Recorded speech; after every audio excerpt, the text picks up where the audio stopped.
Welcome to the Outdoor Gear Lab in the Pisgah National Forest.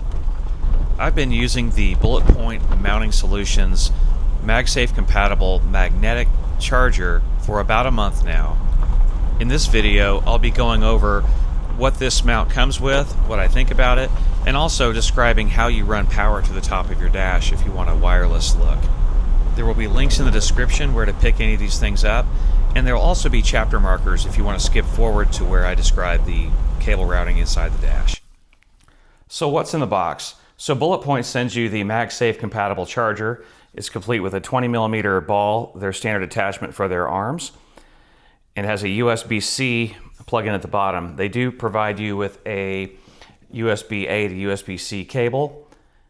I tend to use Anchor or something that I know is going to last a long time. I haven't tested these. I don't have any idea how long they last. I'll probably wind up using that for something else. And they also send you the magnetic rings, which they advise you to use if you're going to be doing heavy-duty off-roading or if you have a device that's not MagSafe compatible. I don't use them because my phone case, a Spigen case, actually works really well as is, and it has a little magnetic ring inside the case already. So I'm happy with it. I think it's a nice little device. So I think it's worth the upgrade. For me, it does exactly what I wanted it to do. I like Bulletpoint. They're a great company. This charger is made in China, just to be fully transparent. Also, this is not a sponsored review or video. I'm not sponsored by anyone, and I bought this device with my own money. Previously, if you saw my video, which I'll link in the description, I was using this MagSafe compatible mount, this circular one that is basically just a big magnet, no charging. It holds really, really well to a MagSafe compatible phone, which would be the iPhone 12 and above. This one, I feel like has slightly less grip than this one, but it still doesn't rattle off when I'm driving on gravel roads. I haven't had it fall off. I've been able to knock it off by tapping on it hard enough, but I'm happy with the grip so far. So as far as the charge, the iPhone 8 through current, and for the wireless charging, for the MagSafe, that's actually 12 and above. So it's really nice. It'll charge in any orientation as long as you're on that ring.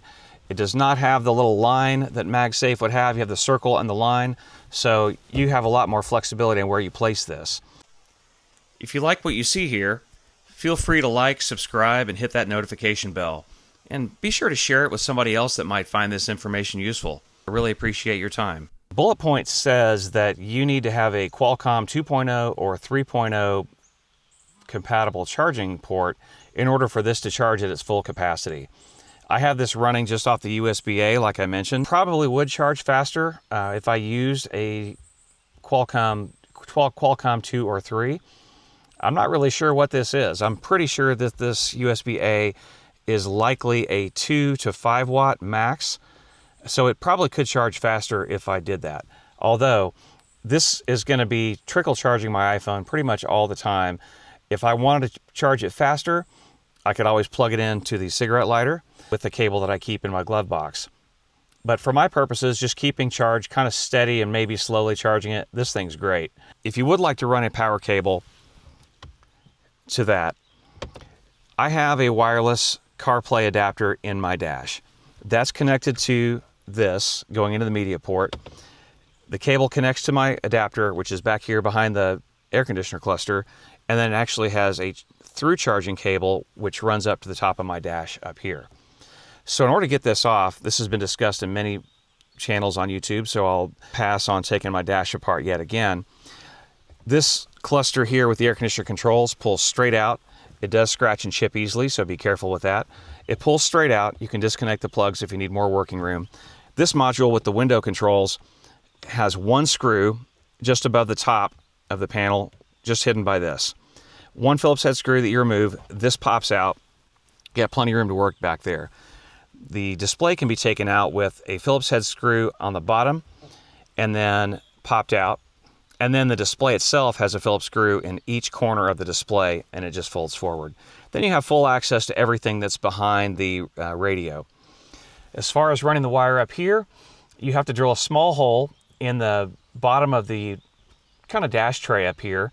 But if I were ever to remove this, the rubber mat that fits in this slot usually would cover that right up. And when you are drilling this, you can see the bottom up here, so you're not drilling into the abyss and maybe into some wires. So that's nice.